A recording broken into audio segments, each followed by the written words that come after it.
El anuncio por parte de la presidenta Sheinbaum de que llegó el momento de presentar su propuesta de reforma electoral como parte del ambicioso plan de reestructuración institucional que en el último año el morenismo ha llevado a cabo para concretar su obra de transición al autoritarismo,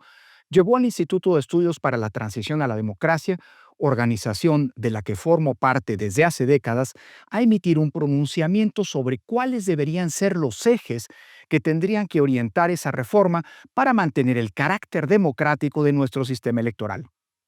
El IETD es un espacio plural de pensamiento fundado en 1989 al cabo de la controvertida elección de 1988 para contribuir desde la izquierda democrática y a través de la creación de espacios de discusión y reflexión pública, así como de la realización de estudios, muchos de los cuales han sido publicados, al debate sobre cuál debía ser la ruta que teníamos que emprender para democratizar al país.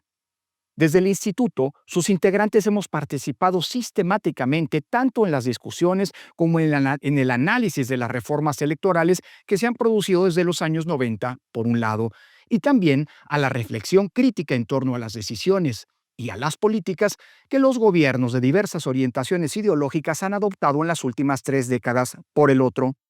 El anuncio por parte de nuestra presidenta de cuáles serían las 5 grandes líneas que orientarían su iniciativa de reforma electoral, el abaratamiento tanto del costo de las elecciones, del costo del INE, del costo del sistema de partidos, la elección popular de las consejerías del órgano electoral y la sustitución de los cargos de representación proporcional en el Congreso para entregarlos a quienes alcancen las primeras minorías en las elecciones, más allá de que se trata de propuestas que deberán detallarse, encendió las alertas de quienes integramos el IETD. Lo anterior, sobre todo, porque se da en el marco de una preocupante e indebida normalidad institucional derivada de la ilegal sobrerepresentación que desde el año pasado se les dio a los partidos de la coalición gobernante en la Cámara de Diputados, así como la mayoría de 2/3 partes en el Senado que se obtuvo mediante extorsiones y amenazas. Se trata, pues, de una mayoría calificada que no se obtuvo en las urnas y que le ha permitido al oficialismo modificar a su antojo la Constitución y las leyes en los últimos 10 meses. Por eso, ante la inminencia de que el gobierno imponga unilateralmente la reforma electoral que quieren, decidimos publicar el domingo pasado un pronunciamiento público señalando cuáles deberían ser, a nuestro juicio, las coordenadas que deben orientar una eventual reforma electoral.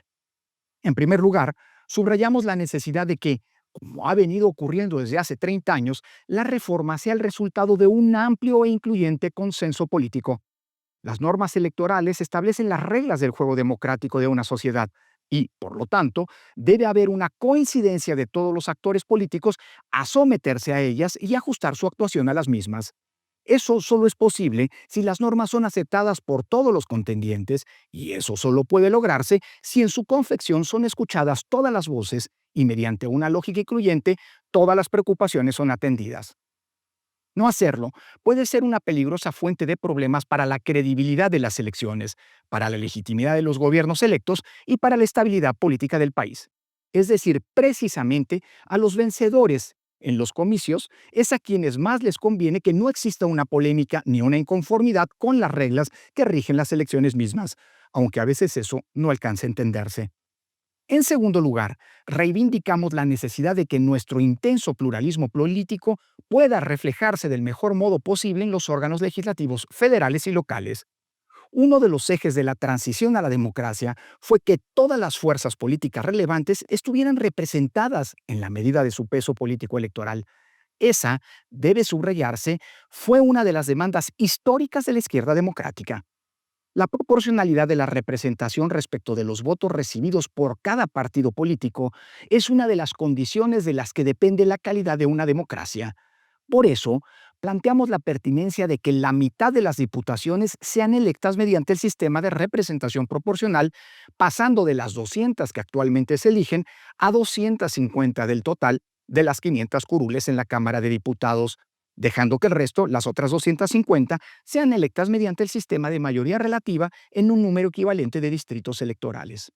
Además, proponemos que en el Senado se integre este órgano por 4 senadurías electas en cada una de las entidades federativas mediante un sistema de proporcionalidad pura, es decir, asignándolas a las fuerzas políticas conforme al porcentaje de votos que cada una de ellas obtenga en cada estado. En tercer lugar, estamos convencidos de que debe fortalecerse la autonomía de los órganos electorales como condición esencial de elecciones libres y confiables. Por eso, planteamos que tanto las consejerías del INE como las magistraturas del Tribunal Electoral sean designadas por el Senado, órgano que nombra a los titulares del resto de los organismos constitucionales autónomos, mediante el voto de una mayoría calificada de tres cuartas partes de sus miembros. Ello como una garantía de que los responsables de organizar y arbitrar las elecciones gozarán del respaldo y la confianza de todas las fuerzas políticas y no solo de las mayoritarias. También sostenemos en ese sentido que el servicio profesional electoral del INE debe subsistir y reforzarse como una garantía del profesionalismo y la calidad técnica con la que deben realizarse los procesos electorales. Y finalmente, en cuarto lugar, proponemos que se racionalice el financiamiento público que se otorga a los partidos sin afectar las condiciones de equidad en la competencia electoral, distribuyendo de este modo el 50% del mismo de manera igualitaria y el 50% restante de manera proporcional a los votos que cada uno de ellos haya recibido, en vez del 30% igualitario y el 70% proporcional al peso electoral que hoy prevalece.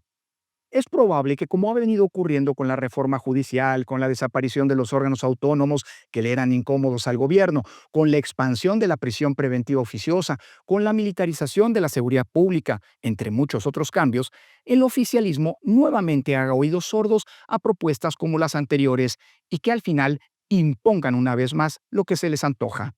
Sin embargo, estamos convencidos que ante la regresión autoritaria que se está operando, no podemos cruzarnos de brazos y resignarnos. Esa no es una opción, sino que hay que, sin cansancio, seguir defendiendo nuestra democracia con ideas y argumentos como los que hemos presentado.